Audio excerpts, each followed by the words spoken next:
Good morning everyone and a very good afternoon or good evening whenever you watching this video and नमस्ते। देखो आज हम शुरू करने वाले हैं क्लास 11th का मैथमेटिक्स चैप्टर नंबर 1, ठीक है, सेट्स।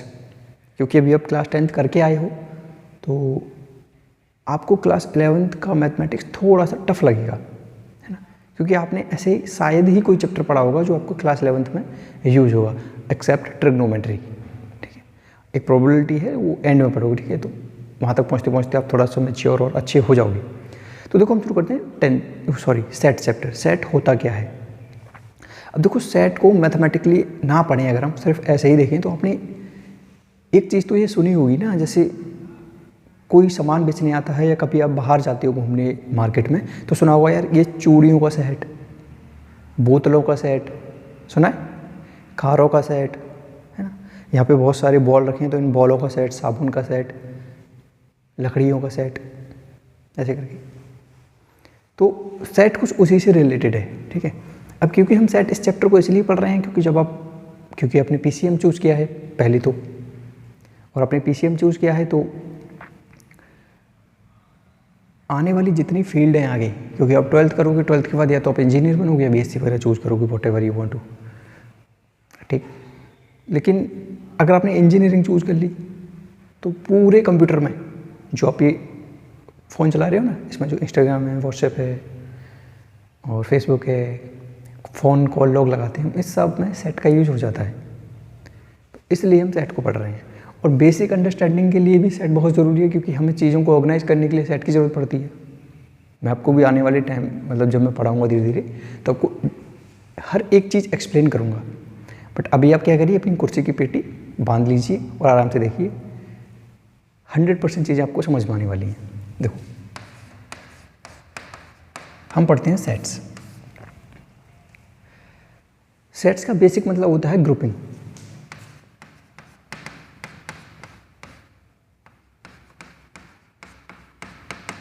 ठीक है, ग्रुपिंग ऑफ ऑब्जेक्ट्स।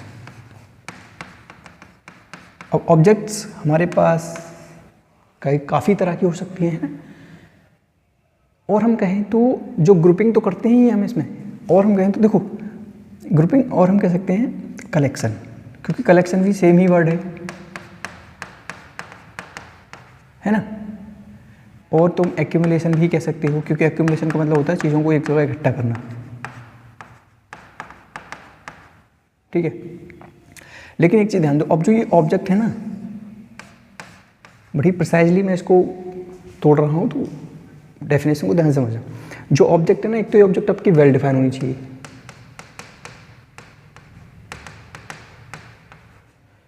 और डिस्टिंक्ट। दोनों का सेम ही मतलब होता है वर्ड का। डिस्टिंक्ट का मतलब होता है एकदम स्पष्ट हो चीज़ें, आपके सामने दिखें प्रॉपर कि हाँ ठीक है, आपको कंफ्यूजन ना हो देखने में, उसको कहते हैं डिस्टिंक्ट, है ना। ईजी टू अंडरस्टैंड या ईजी टू सी क्लियरली। और वेल डिफाइन का मतलब जो चीज़ आपके लिए सत्य है वो सामने वाले के लिए भी सत्य होनी चाहिए। समझ पा रहे हो क्या कह रहा हूँ? जैसे मैंने कहा आपको एक सेट बनाना है, लेकिन आपको अपनी क्लास के 2 सबसे अच्छे बच्चे चूज़ करने हैं।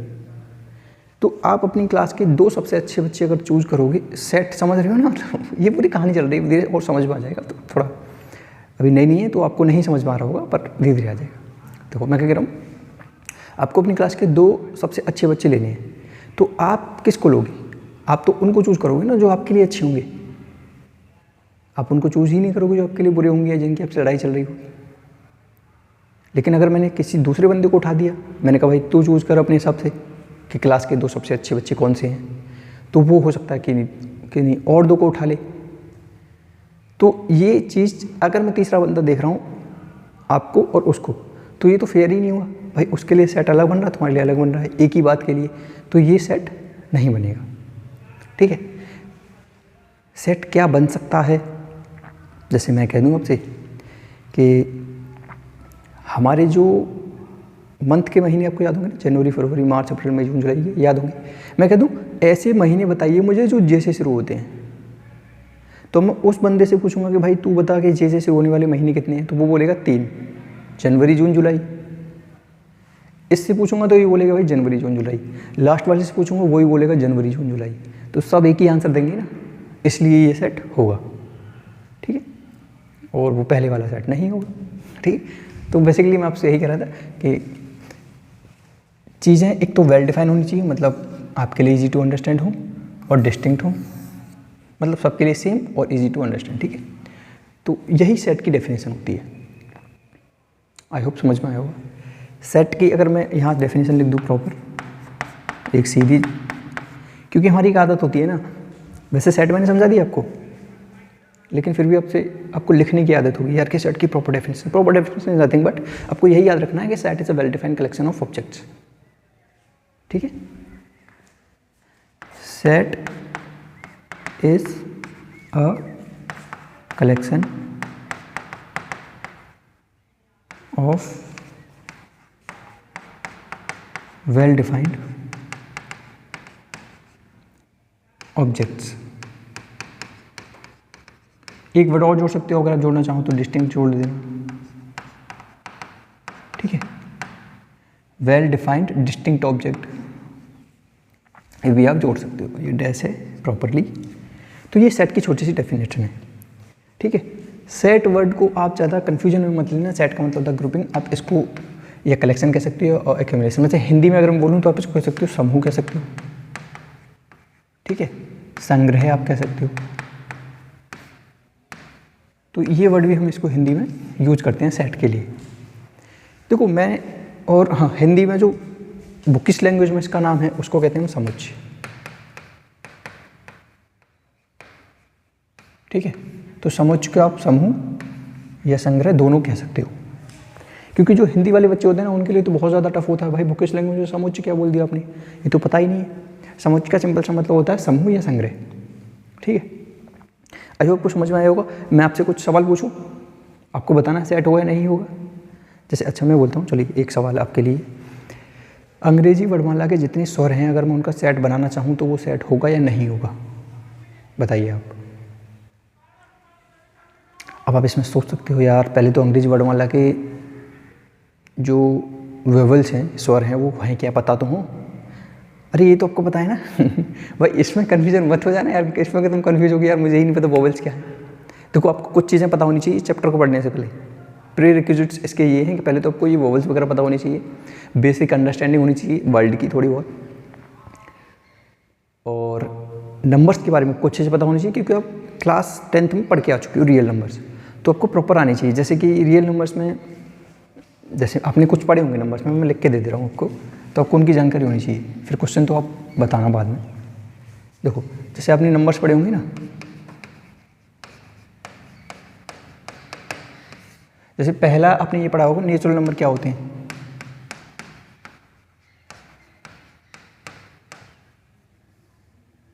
कहाँ लिख दिया मैंने, ये नेचुरल, ठीक है। दूसरा आपने रियल नंबर पढ़े होंगे, कंपोजिट पढ़े होंगे,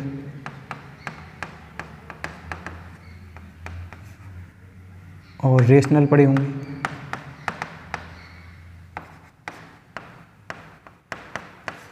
इरेशनल पढ़े होंगे, है ना। ये सब नंबर आपने पढ़ के आ चुके हो, तो ये आपको पता होने चाहिए, ठीक है। इंटीजर,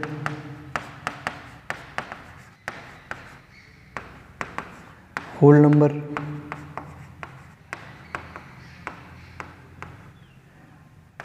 और आप पढ़ के आ चुके हो ऑड और इवन, ठीक है। प्राइम नंबर भी आप पढ़ के आ चुके हो।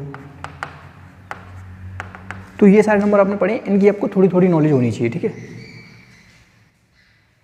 अरे आप सर ये तो आपने पता नहीं क्या लिखी, तो हमें भी नहीं पता, इतने तरह के नंबर होते हैं। अरे भाई इससे आगे और भी होते हैं, ठीक है।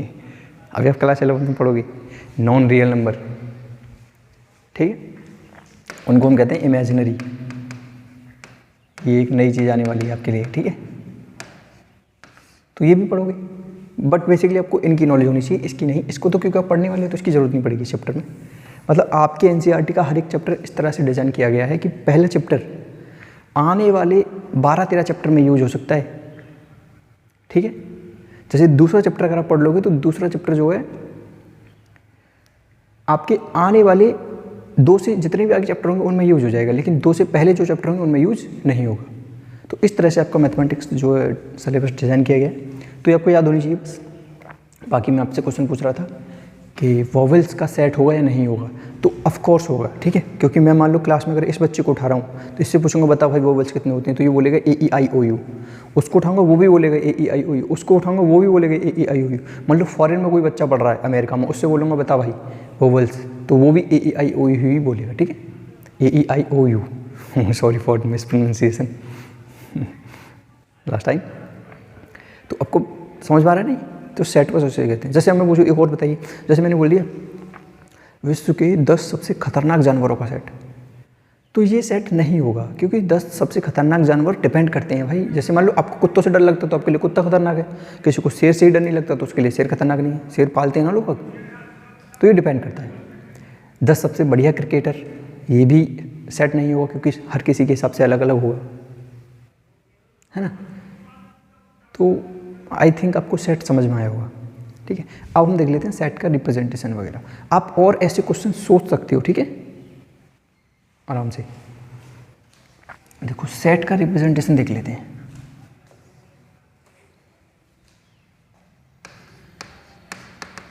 Sets and their representation.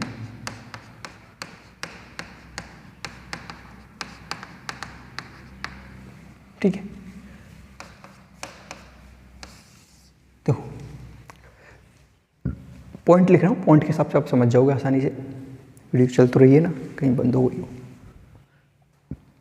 Yes,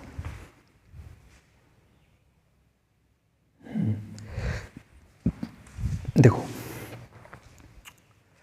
सबसे पहले आप क्या करोगे, सेट को आप करली ब्रैकेट में लिखते हो, तो आप करली ब्रैकेट ऐसे लगानी है।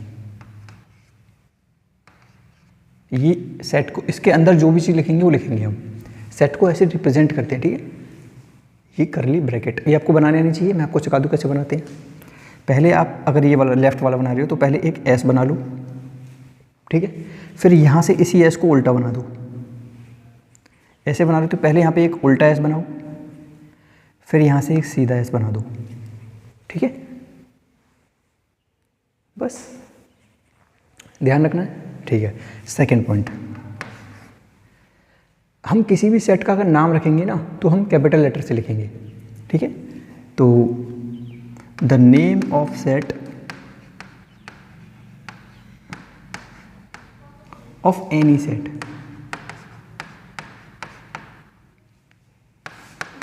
is always written with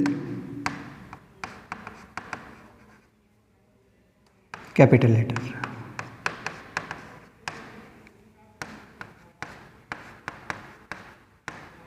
ठीक है।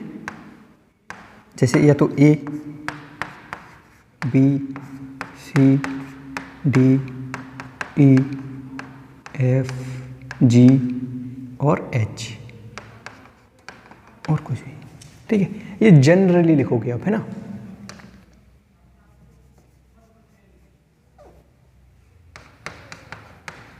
तो ध्यान है, मतलब इसको याद रखना, जनरली आप किसी भी सेट का नाम लिखोगे तो आप कैपिटल लेटर से ही लिखोगे। नाम हो गया और ये ब्रैकेट हो गया। अब जैसे A बराबर लिखना है तो यहाँ पे हम लिख देंगे A बराबर इक्वल टू, ये आपका प्रॉपर सेट का एक रिप्रेजेंटेशन हो गया। अभी एक चीज़ और रह गई है इसमें, ठीक है। तीसरा पॉइंट, सेट के अंदर मतलब इन कॉमा के अंदर, सॉरी ब्रैकेट के अंदर, ठीक, जो भी चीज़ लिखेंगे उसको कहते हैं एलिमेंट। ये सदस्य बोल देंगे, है ना, हिंदी में। तो यहाँ पे एलिमेंट जो है ना, elements are always represent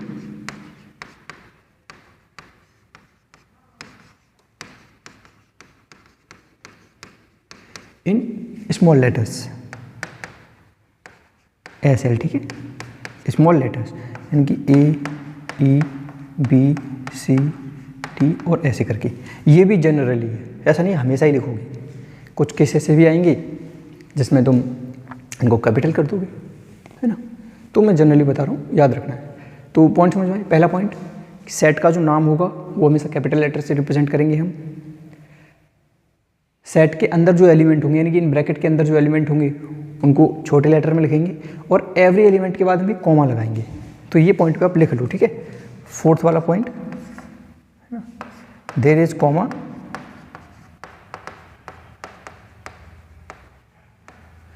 each and every element. ये आपको दिख रहा है ना? नहीं दिख रहा, देखो यहां लिख देते हैं। Point number 4, there is a comma each and every element.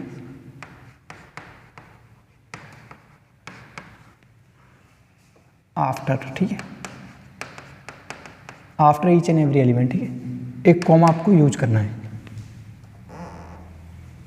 ना। अब मैं बेसिकली एक सेट का प्रॉपर रिप्रेजेंटेशन करूं तो ऐसे करेंगे। मान लो एक सेट ले लेते हैं, वही वोवल्स वाला, अंग्रेजी वर्णमाला के कुछ वोवल्स उठा लेते हैं, पूछ लेते हैं सेट है। तो मान लो मैंने उस सेट का नाम रख दिया ए, और ये पहले ब्रैकेट लगाई मैंने दोनों, ठीक है ना। अब यहाँ पे अंग्रेजी वर्णमाला की वोवल्स रखूंगे तो पहले मैंने ए रख दिया, फिर एक कॉमा लगाया क्योंकि मैंने लिखा है स्टेट इसके रूल्स में। फिर ए ई आई ओ यू, ठीक है। देखो ईच एंड एवरी एलिमेंट के बाद एक कॉमा है, हाँ लास्ट वाले के बाद तो नहीं लगाना है ना यार। और ये इसका नाम होगा, कर्ली ब्रैकेट हो गई। ये हमने एक सेट को रिप्रेजेंट कर दिया, सही है। आप इसको और प्रॉपर अगर अच्छे तरीके से लिखना चाहते हो तो इसको हम ऐसे कर सकते हैं।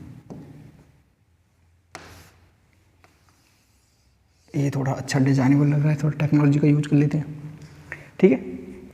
ऐसे सेट को रिप्रेजेंट करते हैं। आई थिंक ये आपको आ गया होगा, है ना। जैसे एक और सेट बना ले, मान लो मैं कह दूं कि जे से शुरू होने वाले महीनों का सेट बनाओ, तो उसका नाम मान लो मैं बी रख देता हूँ। तो बी बराबर, तो पहले आपको क्या उन्होंने ब्रैकेट लगाने, ठीक है। अब जे से शुरू होने वाला पहला महीना कौन सा है? जनवरी, तो यहाँ पे जनवरी लिखोगे आप, कॉमा, फिर इसके बाद जून, फिर इसके बाद जुलाई, बस हो गया, ये भी सेट बन गया, ठीक है। ऐसे रिप्रेजेंट करते हैं, इनको आप लिख सकते हो अपनी कॉपी में, नोट्स में छाप लो। हाँ एक और चीज़, जब पढ़ रहे हो तो कॉपी वॉपी लेके बैठना भाई, ऐसा ना हो कि लेट के देख रहे हो आराम से। और पहली बार अगर आप कोई चीज़ पढ़ रहे हो ना तो उसको हमेशा बैठ के टेबल पे तभी पढ़ो, ठीक है। लेट के नहीं पढ़ना चाहिए, लेट के पढ़ने से बहुत ज़्यादा नुकसान हो जाता है यार, मतलब है ना। तो प्रॉपर एक टेबल, बेड पे केवल तभी जाओ जब सोना हो, ठीक है। ठंड की बात है वो अलग है, बुक्स पढ़नी है तो पढ़ो, लेकिन बैठ के पढ़ो हमेशा। देखो ठीक है, तो ए बराबर ये सेट हो गया, बी बराबर ये भी सेट हो गया, बस हो गया, रिप्रेजेंट कर दिया हमने इसको। और देखो अच्छा भी लग रहा है ठीक है। कोई डाउट इसमें? अभी तक तो नहीं होगा आई थिंक। डाउट क्या, पहली बार पढ़ रहे हो, जो पढ़ाऊंगा वही समझोगे, ठीक। तो बेसिकली ये सारी चीज़ें होती हैं। अगर अब कोई पूछे कि बताओ भाई सेट क्या होता है, तो तुम क्या बताओगे? तो तुम बस इसको, किसी कोई भी सेट बताना, 2 लाइन, एक लाइन भी शायद नहीं बोलनी है आपको, बस इतना बोलना है, set is a collection of well defined object, बस, ठीक है। तो नेक्स्ट आगे बढ़ते हैं। देखो आगे बढ़ने से पहले मैं आपको कुछ चीज़ें बता दूं। कुछ सेट के यूनिवर्सल नेम होते हैं, ठीक है। तो यूनिवर्सल नेम आपको पता होनी चाहिए। जैसे आपको पता है ना सेट का नाम हम किससे रिप्रेजेंट करते हैं? कैपिटल लेटर से। तो कुछ प्रॉपर नेम हैं जो यूनिवर्सल है, वो आपको याद रखना है। जैसे अगर मैं लिख दूँ एन, अगर मैंने नाम लिख दिया किसी सेट का नाम, अगर मैंने एन रख दिया तो इसका सिंपल सा मतलब होगा नेचुरल नंबर का सेट, ठीक है। अब नेचुरल नंबर का सेट कैसे हो सकता है? जैसे मान लो मैं आपसे कह दूँ कि एक सेट बनाओ जिसमें 5 तक नेचुरल नंबर हो, तो आप क्या करोगे? एक ऐसा हमें सेट बनाना है जिसमें 5 तक नेचुरल नंबर हैं केवल। तो सेट का नाम मैं एन रखूँगा क्योंकि मैंने नेचुरल नंबर बोला है, और कितने एलिमेंट लेने हैं मुझे? 5 तक बस। तो नेचुरल नंबर कहाँ से शुरू होते हैं? 1 से शुरू होता है, और कहाँ तक जाना है मुझे? 5 तक, ठीक है। अरे यार ये बिल्कुल ऐसा है जैसे आप कहीं एकदम एकदम फिजिकल वर्ल्ड में कहीं काम कर रहे हो, मान के चलो। जैसे मान लो यहाँ पे 10 टेबल लगी हुई हैं एक रो में, और मैं आपसे कहूँ कि तुम एक काम करो, मैं इस जैसे ये बंदा उठाया, मैं भाई तू आ और तू ना यहाँ से काम कर, जो यहाँ से 10 टेबल हैं ये, इनको उठा के इधर खिसका दे, या जो 10 टेबल हैं इनको जाके एक बार काउंट कर ले कि कितने एक्चुअल में 10 हैं नहीं है। तो यहाँ से मैं काउंट करूँगा ना इसको, तो सेम यही वही है। जैसे मैंने कहा तुम्हें 1 से लेकर 5 तक जो नेचुरल नंबर है ना उन पे काम करना है, तो तुम उनका सेट बनाओ, काम करना स्टार्ट कर दो। ये इसलिए सेट करते हैं, ठीक है। नेक्स्ट देखो आर हमेशा स्टैंड करेगा रियल नंबर्स के लिए, तो आपको ये पता होना चाहिए, ठीक है। और अगर मैं आर प्लस कर देता हूँ तो पॉजिटिव रियल नंबर्स, ठीक है।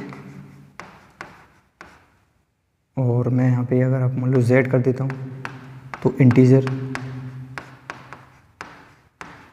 है ना।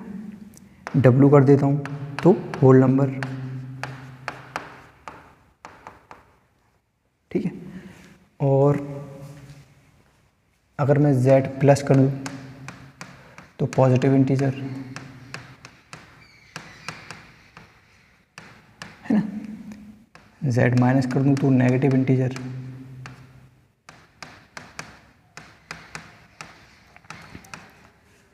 क्यू कर दूँ तो रेशनल नंबर,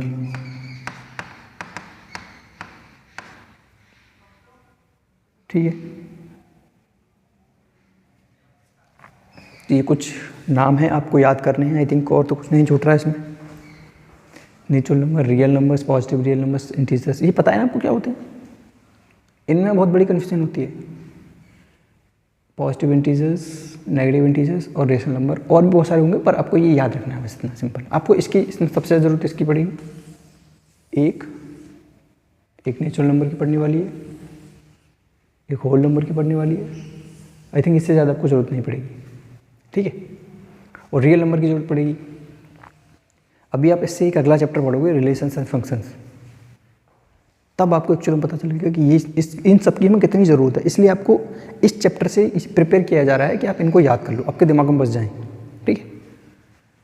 तो आई थिंक ये आपको याद करना है। इसके बाद नेक्स्ट टॉपिक जो हमारा है वो है set representation. Set representation sir ये तो आपने भी पढ़ाया है। अरे भाई वो दूसरा है ठीक है। ये हम सेट को लिखते कैसे हैं वो था, अब हम सेट को कितने तरीके से लिख सकते हैं ये वो वाला रिप्रेजेंटेशन है, ठीक है। तो बेसिकली हम सेट को 3 तरीके से लिख सकते हैं, है ना। तो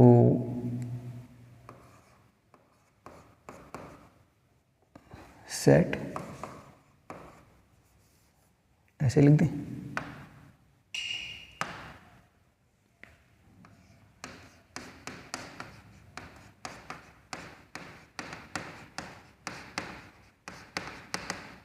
सेट रिप्रेजेंटेशन, ठीक है।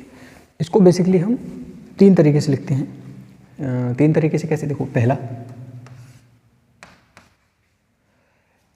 Roster form,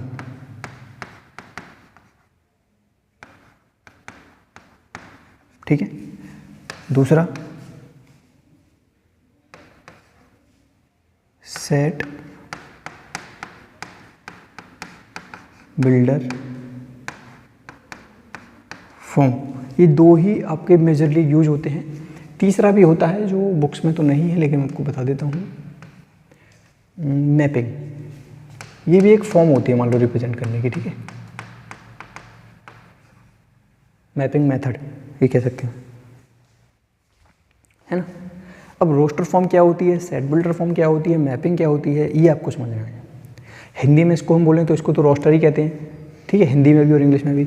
set builder form को कहते हैं समुच्चय निर्माण विधि, ठीक है। और मैपिंग को तो हम मैपिंग ही बोलेंगे, है ना, मैप कर दो किसी चीज़ को, सुना होगा आपने। अब देखो रोस्टर फॉर्म का सिंपल सा मतलब होता है कि आपको मैंने एक सेट दिया तो आप उसका सीधा डायरेक्ट आंसर लिख रहे हो, ठीक है। ये होती है रोस्टर फॉर्म। जैसे थोड़ा समझो, मैं एग्जांपल देके बताता हूँ आपको। जैसे मैंने कहा 10 तक के इवन नंबर्स लिख दो एक सेट में, 10 तक के इवन नंबर्स, तो उस सेट का मान लो मैंने एक नाम ले लिया ए, और मुझे कितने इवन नंबर लिखने हैं इसमें 10 तक। तो इवन नंबर तो 2 से शुरू होते हैं ना, 2 4 6 8 10।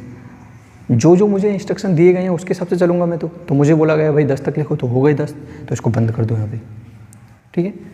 अच्छा, इवन नंबर्स में 0 भी आता है, लेकिन हम बेसिकली 2 से स्टार्ट कर रहे हैं।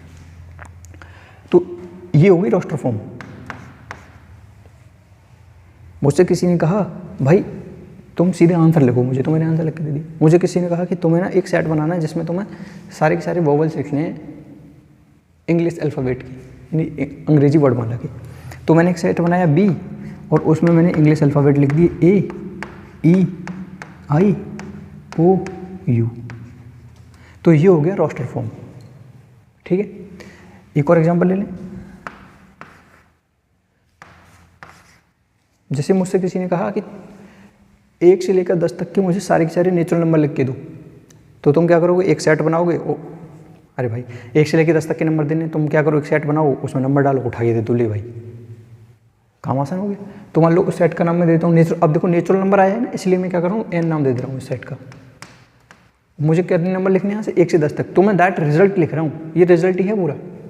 1 2 3 4 5 6 7 8 9 10, और ये ब्रैकेट बंद, ठीक। तो देखो एक सेट बना के मैंने दे दिया। अब मुझसे कह रहा है नहीं यार, मुझे ना तुम एक सेट बना के दो, 1 से लेकर 5 तक नंबर होनी चाहिए उसमें, लेकिन वो नंबर का स्क्वायर हो, ना कि नंबर। एक सेट बनाओ जिसमें 1 से लेकर 5 तक के नंबर का स्क्वायर हो। तो मैं उसका नाम मान लो सी रख देता हूँ। तो 1 का स्क्वायर कितना होगा 1, 2 का स्क्वायर कितना होगा 4, 3 का स्क्वायर कितना होगा 9, 4 का स्क्वायर कितना होगा 16, 5 का स्क्वायर कितना होगा 25। ये मैंने सेट बना दिया और बंद कर दिया, दिख तो रहा है।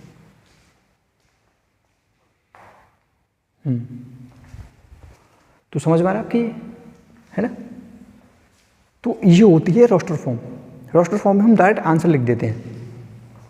तो फिर सेट वेल्डर फॉर्म क्या होती है, तो सेट वेल्डर फॉर्म भी आपको बताएंगे। पहले आपके समझ में आया, ये आपको समझ में आ जाना चाहिए एकदम प्रॉपर कि हाँ ये चीज़ होती है, ठीक है।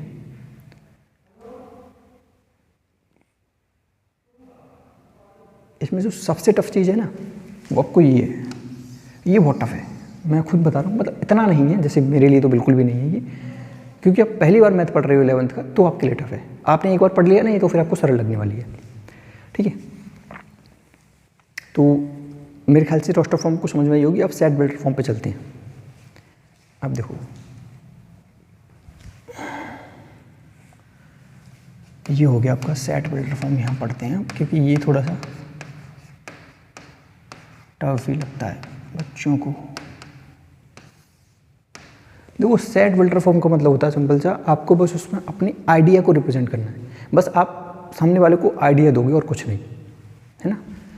तो रिप्रेजेंट ओनली आइडिया।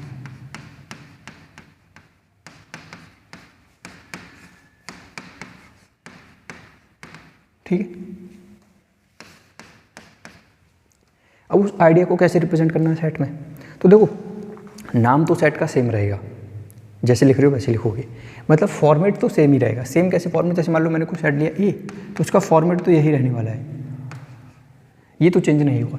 इसके अंदर की चीज़ चेंज हो जाएगी भाई। चाहे आप रोस्टर फॉर्म में लिखो या सेट वेल्डर फॉर्म में लिखो, उसमें मेथड तो सेम रहने वाला है, फॉर्मेट जो होगा वो सेम रहेगा, ठीक है। फॉर्मेट चेंज नहीं रहेगा, इसको आप याद रखना। जो फॉर्मेट है वो ऑलवेज सेम। तुम ये सोचोगे भाई फॉर्मेट ही बदल जाएगा, नहीं। और एक और चीज़ ध्यान रखना, रोस्टर फॉर्म और सेट वेल्डर फॉर्म का अगर फॉर्मेट सेम है तो मैपिंग का फॉर्मेट सेम नहीं होगा। मैपिंग एक अलग चीज़ है, मैपिंग का बहुत सरल है एकदम, सेकंड वाली चीज़ मैं आपको बता दूंगा, आप समझ जाओगे आराम से।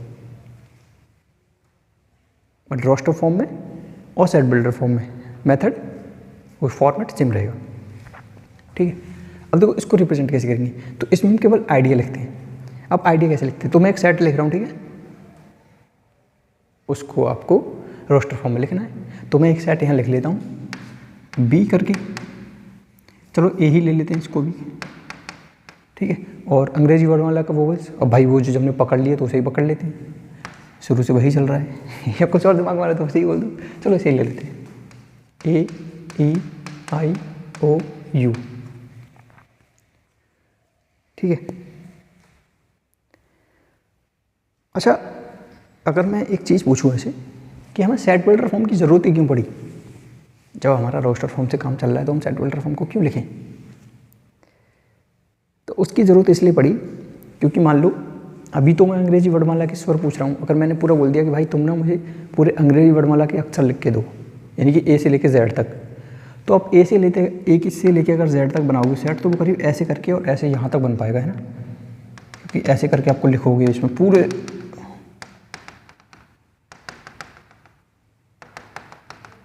है ना, ये पूरे लेटर जब आप लिख लोगे तभी सेट बन पाएगा। इसमें कितना टाइम लग जाएगा आपको लिखने में। जैसे मैं बोलूँ 1 से लेकर 10 तक की प्राकृतिक संख्या लिखो सेट में, तो तुमने फटाफट लिख दी थी। अब मैं बोलूँ 100 तक लिखो, हवा खराब हो जाएगी भाई, 100 तक कितना लिखोगे तुम, पेज बनाओगे, है ना। फिर मैं कहूँ 500 तक लिखो, 800 तक लिखो, एक पर्टिकुलर लिमिट दे दी मैंने, तो क्या करोगे, तो मतलब आपको टाइम लगेगा बहुत ज़्यादा। तो उस टाइम टेकिंग को रिजॉल्व करने के लिए हमने सेट बिल्डर फॉर्म का method, set builder form use किया।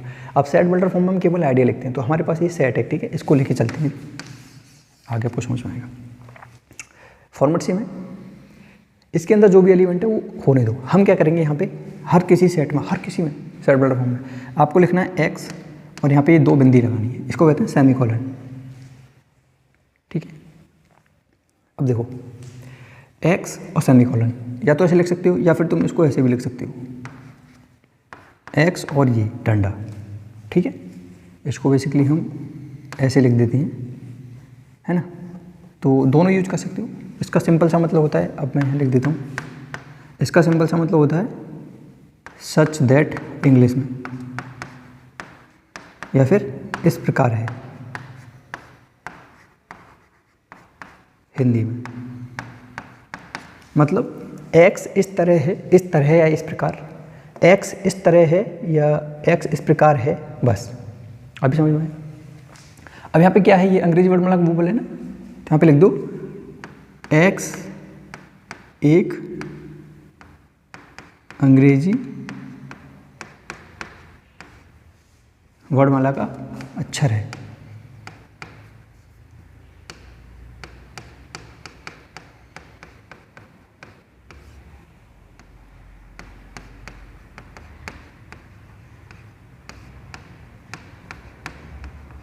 बस मैंने क्या किया, अपना आइडिया इसमें प्रेजेंट कर दिया, ठीक है। इसको आपको याद रखना है बहुत अच्छे तरीके से। ये जो पॉइंट मैंने लिखा है इसको आपको भूलना नहीं है ना। और ये बहुत इम्पोर्टेंट वाला पॉइंट जो मैंने लिखा था अभी, इसको आपको याद रखना है, ठीक है। अब इसको मैं इंग्लिश में भी लिख सकता हूँ, मतलब एक्स इस प्रकार है कि x is a vowel of English alphabet. इसको बंद कर दूँ तो देखो हमने क्या किया, इसको आईडी को प्रेजेंट कर दिया। अब मैं अगर किसी से कहूँगा ना कि भाई तुम्हें एक सेट बनाना है, और जो इंग्लिश मतलब बेसिकली जो हमारा आइडिया था स्टार्टिंग में आपको समझा रहा था वो यही है। मतलब मैंने कह दिया कि भाई आपको एक सेट बनाना है, मैंने आपको इंस्ट्रक्शन दे दिया आपको सेट बनाना है जिसमें इंग्लिश अल्फ़ाबेट के वोवेल्स होंगे, ठीक है। तो यस ये ऑन है। हाँ अरे यार ये लास्ट वीडियो में ना पता ये बंद हो गया था, तो मैंने लास्ट वीडियो बनाई थी करीब 1 घंटे की, उसमें आवाज़ ही रिकॉर्ड नहीं हुई, तो वो पूरा इसलिए तो इसमें चेक कर रहा था कहीं बंद तो नहीं हो गया, ठीक है। तो ये समझ में आए ऐसे करके। देखो नेक्स्ट एक और एग्जांपल लेते हैं, उससे आपको समझ में आएगा सेट बिल्डर फॉर्म एकदम बढ़िया तरीके से। यहाँ पर हम क्या करेंगे, एक एग्जांपल लेते हैं, ए नाम दे दिया मैंने सेट का, मैंने बोल दिया 10 तक के इवन नंबर्स लिख लो। तो 10 तक के इवन नंबर्स क्या होते हैं, 2 होगा, 4 होगा, 6 होगा, 8 होगा और 10 होगा। मैं आपको हाईली रिकमेंड कर रहा हूँ ये चीज़ कि आप अगर आपको नहीं आता है तो एक बारी जाकर ये पढ़ लो कि नंबर्स क्या होते हैं, इवन नंबर्स क्या होते हैं, ऑड नंबर क्या होते हैं, कंपोजिट नंबर क्या होते हैं, प्राइम नंबर क्या होते हैं, इंटीजर क्या होते हैं, रियल नंबर क्या होते हैं, ये सब पढ़ो। अगर नहीं पढ़ोगे तो ये समझ में नहीं आएगा। Are you getting my point? What I am trying to say? क्योंकि ये चीज़ें आपको पहले नहीं पढ़ेंगी। अगर आपको यही नहीं पता कि इवन नंबर क्या है तो आप कुछ नहीं, घंटा नहीं समझ पाओगे कुछ। तो आपको इवन नंबर्स क्या होते हैं, देखो मैं आपको वैसे थोड़ा थोड़ा अगर मैं बोल के आइडिया दे दूँ आपको, तो इवन नंबर्स वो नंबर होते हैं जो 2 से डिविजिबल हो जाते हैं, उसको 2 से काटो ना तो कट जाते हैं। और ऑड नंबर वो होते हैं जो 2 से नहीं कटते हैं, ठीक है। कंपोजिट नंबर कौन से होते हैं, ये तो बहुत कॉम्प्लिकेटेड है भाई, इसको भी साइड में रखते हैं, ठीक है। प्राइम नंबर कौन से होते हैं, जिनके कम से कम 2 से ज़्यादा फैक्टर हों, वो प्राइम नंबर होते हैं, है ना। जैसे 4 एक प्राइम नंबर है। नहीं मैंने गलत बोल दिया। प्राइम नंबर वो नंबर होते हैं जिनके केवल 2 फैक्टर हों। हाँ, that is the right definition. तो प्राइम नंबर वो नंबर होते हैं जिनके केवल 2 फैक्टर हों, 2 से ज़्यादा फैक्टर ना हो। फैक्टर का मतलब क्या होता है, जैसे मैंने कोई नंबर लिया तो वो कम से कम 2 ही नंबर से डिवाइड हो, तीसरे नंबर से डिवाइड ना हो। जैसे मैंने 10 ले लिया, 10 किस से डिवाइड हो रहा है, 2 से डिवाइड हो रहा है, तो एक तो इसका 2 फैक्टर हो गया। 5 से डिवाइड हो रहा है, दूसरा हो गया। 10 से हो जाएगा, तीसरा हो गया। और 10 1 से भी हो जाएगा, 4, तो इसके 4 फैक्टर हो गई। मैंने कहा था 2 से डिवाइड होना चाहिए केवल, मेरी 2 फैक्टर से। जैसे मैंने 3 उठा लिया तो 3 एक तो 3 से डिवाइड होगा और 1 1 से डिवाइड होगा, तो 3 केवल 1 और 3 से ही डिवाइड हो रहा है, इसलिए ये प्राइम नंबर है, ठीक है। तो प्राइम नंबर के केवल 2 फैक्टर होते हैं, 2 कंपलसरी हैं, 1 नहीं और ना ही 3, केवल 2, है ना। तो ऐसे करके तुम्हें यार सारे नंबर पढ़ने पड़ेंगे, किसी पे वीडियो जाके देख लेना यूट्यूब पे, नहीं तो मेरी ही आई थिंक क्लास 10th में मैंने पढ़ाया था, उसमें वीडियो पढ़ी, वो देख लेना चैनल पे, ठीक है। तो मैंने मान लो ये एक सेट ले लिया, अब इसको मुझे सेट बिल्डर फॉर्म में लिखना है। अभी ये किस फॉर्म में है, अभी ये रोस्टर फॉर्म में है, ठीक है। अभी ये रोस्टर फॉर्म में है, अब मुझे इसको सेट बिल्डर फॉर्म में लिखना है। तो पहले मैं क्या करूँगा, ए लिख लूँगा, ब्रैकेट एक्स इस प्रकार है, ये तो आपको लिखना ही है हर बारी। इसको मैं बंद कर देते हैं। अब ये सबसे टफ क्वेश्चन आपके सामने आया है, इसको समझना है, ठीक है, ध्यान से। देखो आपको ना इसको एक थॉट बनाना है।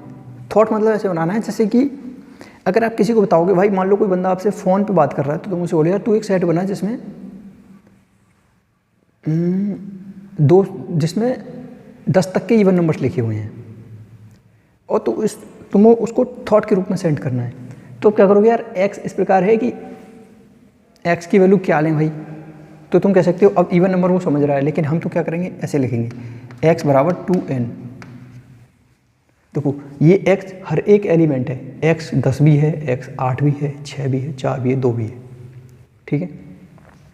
तो एक्स इस प्रकार है कि एक्स बराबर 2n। अब 2n क्यों रखा, क्योंकि मुझे क्या चाहिए, 2 4 से 8 10, तो मैंने 2n रख दिया। जहाँ मैं करूँगा वेयर, ठीक है, वेयर मतलब x इक्वल टू 2n हो गया, लेकिन जहाँ पर n क्या है, तो n की वैल्यू आपको यहाँ डिसाइड करनी है। अब देखो अगर n की वैल्यू कैसे डिसाइड करोगे, अगर मान लो n की जगह मैंने 1 रख दिया, तो हमारे पास ये स्टेटमेंट है ना x इक्वल टू 2n, तो अगर n की जगह मैं 1 रखूँगा तो n की जगह 1 रख दूँ, तो x बराबर कितना आ गया, 2 आ गया ना। मान लो मैं n की जगह 2 रख दूँ, तो n की जगह 2 रखो यहाँ पे, तो 2 दूनी 4, तो x की वैल्यू कितनी आ गई, 4 आ गई है ना। ऐसे n की जगह 3 रखूँगा, तो 3 दूनी 6, 4 रख दूँगा तो 4 दूनी 8, 5 रख दूँगा तो 5 दूनी 10, 6 रख दूँगा तो 6 दूनी 12, और 12 तो हमारे सेट में है ही नहीं, तो 6 नहीं रख सकता मैं यहाँ पे, समझ रहे हो। देखो n की वैल्यू 1 रखो तो 2 1 2, 2 मिल गया। n की वैल्यू 2 रखो, 2 दूनी 4, 4 मिल गया। n की वैल्यू 3 रखो, 3 दूनी 6, n की वैल्यू 4 रखो, 4 दूनी 8, n की वैल्यू 5 रखो, 5 दूनी 10, n की वैल्यू 6 रखेंगे, 6 दूनी 12, और 12 है ही नहीं, तो हमें 12 तक नहीं जाना, तो n की वैल्यू कहाँ तक लेनी है, हमें 5 तक। ज़्यादा से ज़्यादा कितनी ले सकते हैं, n की वैल्यू 5, कम से कम कितनी ले सकते हैं, x 1। तो बस यहीं पे कैसे दिखा सकते, देखो n, अब n की वैल्यू हमें कितनी, 5 से छोटी लेनी है।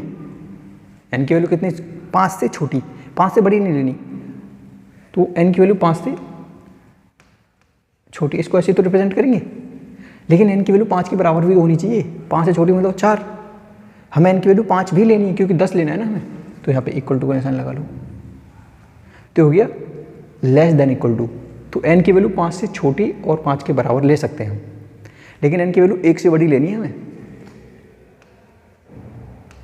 तो 1 से बड़ी ले ली n की वैल्यू, लेकिन n की वैल्यू 1 भी तो लेनी है क्योंकि 1 रखेंगे तभी तो 2 आएगा। तो यहाँ पे इक्वल टू का निशान लगा दो। तो ये स्टेटमेंट लिखने के लिए आपको मुझे लगता है काफ़ी टाइम लग जाएगा सीखने के लिए, लेकिन ये ऐसे ही सीखा जाएगा। तो n की वैल्यू हमें 5 से छोटी चाहिए और 1 से बड़ी, बस ये आपका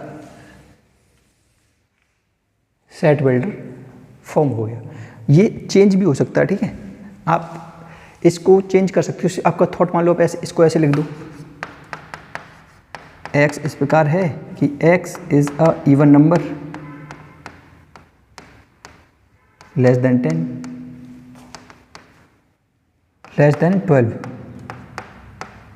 12 को लिखा क्योंकि 12 से छोटा मतलब 10 आएगा, तो ये ऐसे भी लिख सकते हो। चल रहा है वीडियो?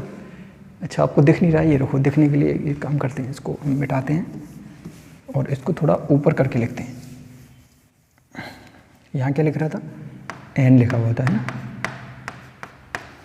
देखो, इसको ही अब जो मैंने सेट लिखा उसको आप ऐसे भी लिख सकते हो, x इस प्रकार है, ठीक है, x is an even number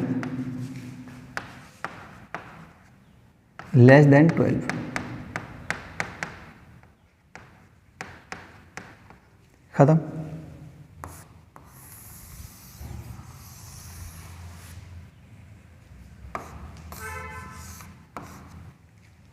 अब देखो, ये वाला क्वेश्चन और ये वाला क्वेश्चन दोनों सेम है, तो फिर मैंने आपको ऊपर वाला क्यों बताया, नीचे वाला पहले क्यों नहीं बताया। देखो, ये मैंने आपको इसलिए बताया क्योंकि इसकी आपको बहुत ज़्यादा ज़रूरत पड़ने वाली है।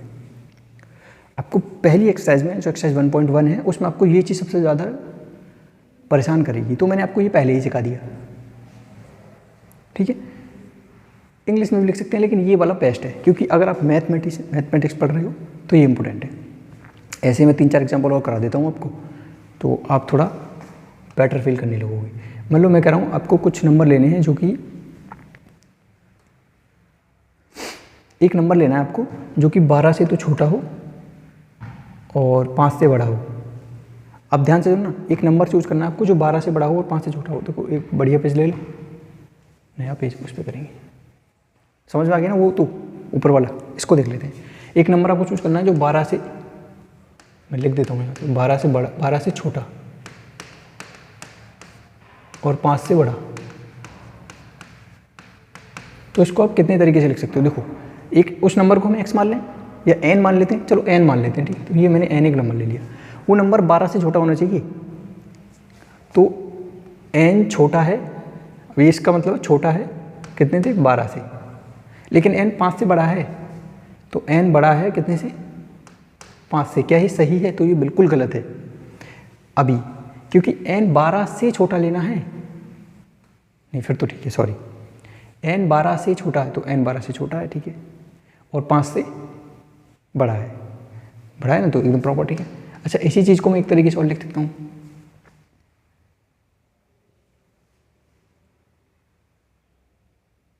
ठीक है।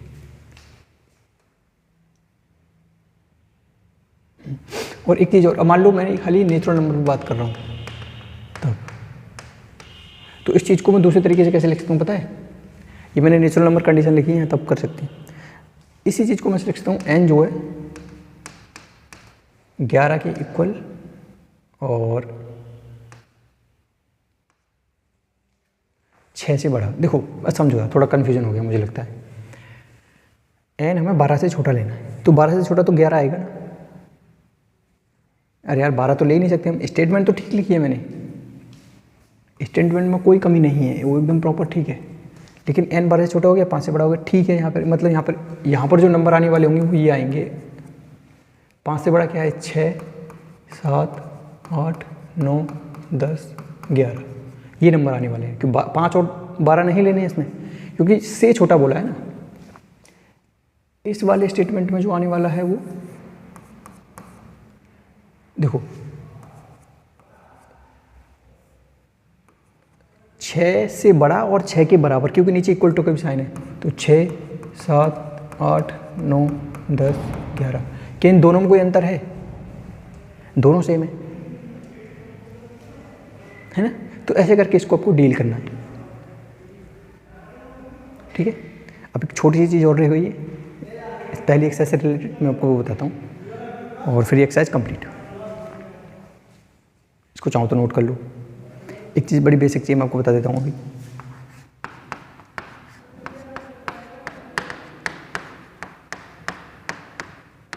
ये मैंने कुछ एलिमेंट लिखे हैं, ठीक है, और यहाँ पे आपको 2 चीज़ें सीखनी है। पहली बिलोंग्स टू, इसको हम इससे रिप्रेजेंट करते हैं, ठीक है, और दूसरी नॉट बिलोंग्स टू।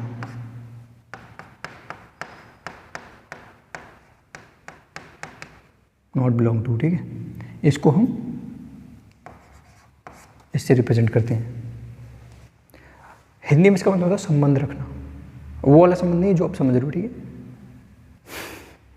अरे भाई ये दूसरा संबंध है। तो बिलोंग्स टू का मतलब संबंध रखना, और नॉट बिलोंग्स टू का मतलब संबंध नहीं रखता है। इसका सिंपल सा मतलब ये होता है, जैसे कि मैंने यहाँ पे क्या किया, ये मैंने 2 उठाया, इस बीच में डैश लाइन लिखी, यहाँ पे देखो, ये मैंने 2 उठाया यहाँ से और ये डैश लाइन लिखी और यहाँ लिख दिया ये ए का नाम, सेट का नाम। अब इसका सिंपल सा मतलब होता है, बताइए क्या 2 सेट ए में है? तो आप यहाँ पे देख के बताओगे हाँ सेट ए में 2 है, तो आप यहाँ पे ये वाला साइन बना दोगे, ठीक है। एक और मैं एग्जाम्पल, जैसे मान लो मैं 4 उठा लिया, क्या 4 जो है 4 ए में है? तो हाँ 4 ए में है, तो ये वाला बना दो। एक और एग्जांपल मैंने लिया 10, क्या 10 ए में है? तो आप ए में जाओगे और ढूंढोगे, इसमें तो 10 है ही नहीं, तो इसमें जब 10 नहीं है तो आप यहाँ पे बना दोगे नॉट बिलोंग्स टू। तो आपको पढ़ोगे कैसे? तो करोगे 10 belongs to a, 10 not belongs to a, 2 belongs to a, 4 belongs to a, ठीक है। और ये सब एलिमेंट हैं, इसको ध्यान रखना है, भूल मत जाना। ये सब क्या है? ये सब एलिमेंट हैं आपके, एलिमेंट्स, और ये आपका सेट है।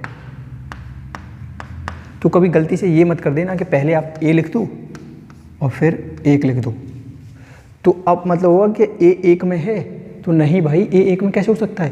तो ये गलत है, ऐसे नहीं लिखना, ठीक। पहले एलिमेंट बाद में सेट। आई होप आपको समझ में आएगा कि belongs to not belongs to है।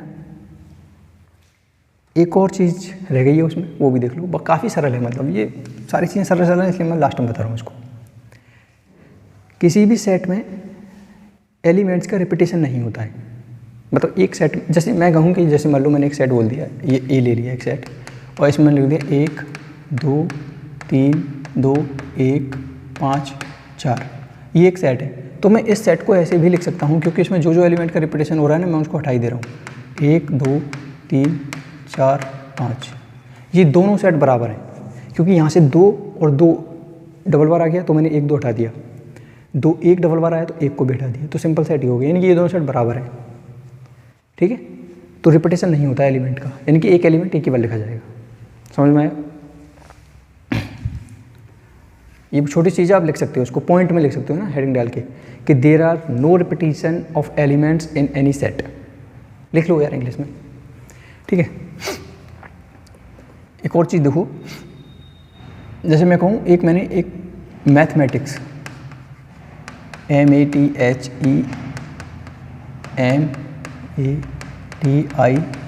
मैथमेटिक्स, ठीक है, स्पेलिंग ठीक लिखी मैंने, आई होप ठीक ही लिखी है वैसे तो, MATHEMATICS,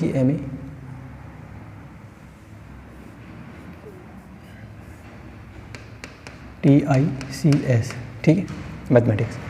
अब ये जो मैथमेटिक्स एक वर्ड है ना, इसको सेट में रिप्रेजेंट करो, तो आप इसको सेट में ऐसे रिप्रेजेंट कर दोगे, नाम ले लिया ए सेट का, आप कुछ भी, चलो इसमें इस बारी पी नाम रख देते हैं, ठीक है, क्योंकि हर बारी मैं ए नाम लिख रहा हूँ, पी लिख देते हैं। तो पहले एम लिखोगे, फिर कॉमा लगाओगे, फिर ए, फिर टी, फिर एच, फिर ई, फिर एम, फिर ए, फिर टी, फिर आई, फिर सी, फिर एस, ये आपने मैथमेटिक्स को सेट की फॉर्म में रिप्रेजेंट कर दिया। बस यही इतना सरल है। लेकिन इसमें m 2 बार आ गया ना, m 2 बार आ रहा है, आई थिंक a भी 2 बार आ रहा है और t भी 2 बार आ रहा है, तो इन सबको हटाना पड़ेगा जो डबल डबल है। तो मैथमेटिक्स को प्रॉपर सेट फॉर्म में लिखना है तो वो ऐसे होगा, जो डबल है उसको हटा दो, m a t h math e। अब मैट्रिक्स में m आ गया वापस, इसको हटाओ, a आ गया इसको हटाओ, t आ गया इसको बिठाओ, i लिखो, c लिखो और s लिखो। ये इसका प्रॉपर है रिप्रेजेंटेशन। समझ में आया? फास्ट तो नहीं हो ज़्यादा? आई थिंक मुझे नहीं लग रहा फास्ट हो गया, मुझे तो लगेगा भी नहीं, तुम्हें नहीं लगना चाहिए। ठीक, तो ये मैंने सेट को रिप्रेजेंट कर दिया। मतलब आपको समझ में आ रहा है मैं क्या कहने की कोशिश कर रहा हूँ? मैं ये बता रहा हूँ आपको कि किसी भी सेट में जो एलिमेंट आप रिप्रेजेंट कर रहे हो, उन एलिमेंट में कोई भी एलिमेंट रिपीटेशन में ना हो। अगर दिया भी है रिपीटेशन में तो आप उसको हटा दो, ठीक है। और एक और चीज़, सेट में एलिमेंट का जो ऑर्डर है वो मैटर नहीं करता है। ये क्या चीज़ है? ये क्या बोल दिया मैंने नया चीज़? देखो, जैसे मैंने एक सेट ले लिया B और मैंने 1 2 3 ये सेट बना दिया, ठीक है। तो मैं इसको ऐसे भी लिख सकता हूँ, इसमें कोई प्रॉब्लम नहीं है, 1 3 2। इसमें ऑर्डर मैटर नहीं कर रहा है। मतलब तुम्हारी मर्जी है, तुम जैसे मैंने कहा 10 टेबल हैं तो तुम उन 10 टेबल को अपनी मर्जी से कैसे भी अलाइन कर दो, कोई फ़र्क नहीं पड़ रहा, बस 10 टेबल होनी चाहिए। समझ रहे हो? जैसे मैं कह रहा हूँ 10 गाड़ियाँ यहाँ होनी चाहिए। अब वो गाड़ियाँ किस ऑर्डर में होंगी मुझसे फ़र्क नहीं पड़ता भाई, मुझे गाड़ियाँ ला के दो बस 10। मतलब मैं मांग नहीं रहा हूँ, समझ रहा, ठीक है। तो 1 3 2 या 1 2 3 एक ही सेट है, ठीक है। तो आई थिंक ये आपका कंप्लीट हो गया। मतलब ये इंट्रोडक्शन था क्लास 11 चैप्टर सेट का, ठीक है।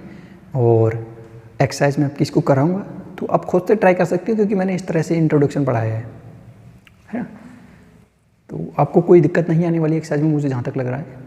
अगर प्रॉब्लम आएगी तो मात्र सेट बिल्डर फॉर्म में आएगी, बाकी और कहीं प्रॉब्लम नहीं आने वाली होगी। आप उसको ट्राई करिए ज़रूर, ठीक है। बाकी एक्सरसाइज हम लेके आने वाले होंगे। तब तक के लिए धन्यवाद। Wish you all the very best. पढ़ाई करते रहें।